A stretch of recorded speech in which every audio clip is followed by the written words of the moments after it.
You've mentioned, women of different faith, they observe hijab as well, or, some sort of covering or whatnot. Can I also understand, and this is especially for our viewers who are needing an answer for this question, is hijab prescribed or mentioned in other religious scriptures as well? And can you, quote a few examples? Right. See, once again, we go back to this point. What is hijab? Hijab in English translated in loose language is veil, something that you would cover with. A veil that you would cover your body apart from your regular clothing. It's on top of that. So is it mentioned in any other religious scriptures? As I just mentioned, the Christian nuns do that. You go to any church, you have any sculpture of Mother Mary that is with a hijab, a veil.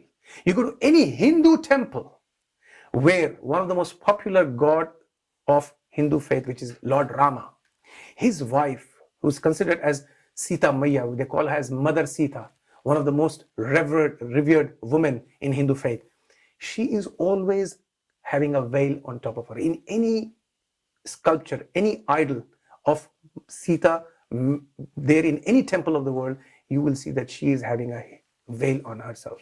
So this is a very regular practice in any religious faith. However, we will look at what the scripture says. So if we go to the Holy Bible, the scripture of Jews and the Christians, the Christian Bible in the book 1 Corinthians chapter 11 verses 7 to 8, it specifically mentions, it says that the woman who prays or prophesies with her head uncovered, it dishonors her head. If she wants to uncover her head, let her shave off her head. If it be a shame for her to shave her head, then let her be covered. This stringent command of covering, I do not think in any verse of the Quran, nor in any hadith of the Prophet, nor in any fatwa of any of the scholars would be as intense as this verse from the Bible, which says that woman should cover her head when she's praying. If she doesn't, she dishonors her head. And if she doesn't want to cover, then she should shave her head.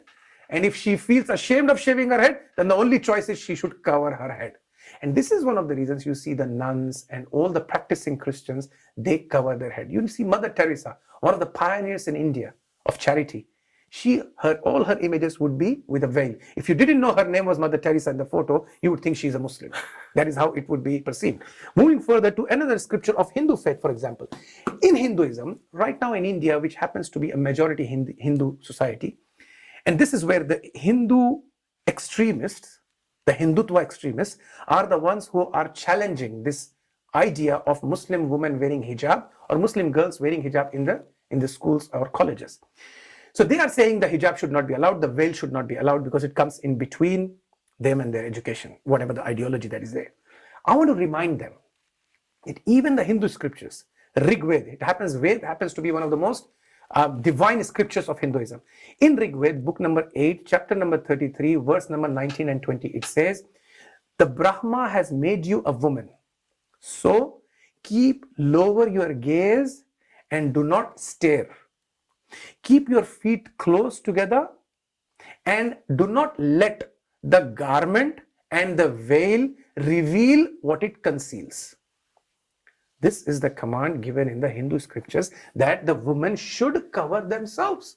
They should not stare at other men. They should lower their gaze, keep their feet together, and they should not reveal anything of their body that is covered with a veil. Very clearly, veil is there. If you translate it into Arabic, that would be hijab, right? Don't do that.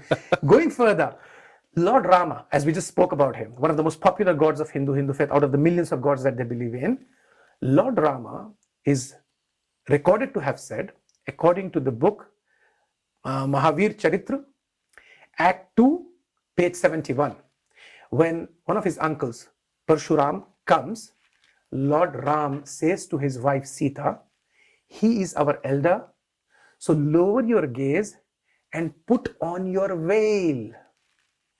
Just look at this.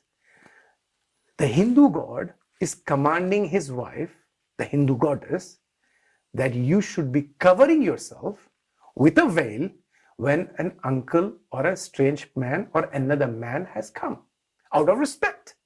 So look at this similarity between Islamic teaching and every other faith. The problem is most people of other faiths seem to have forgotten their teachings and seem to go away from their cultural and traditional practices.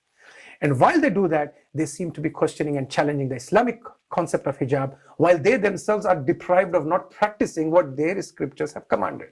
The only community that seems to be really sticking to their book, to their practice, to their religion, to their culture, in the face of all the opposing tides, that seems to be Muslims alone.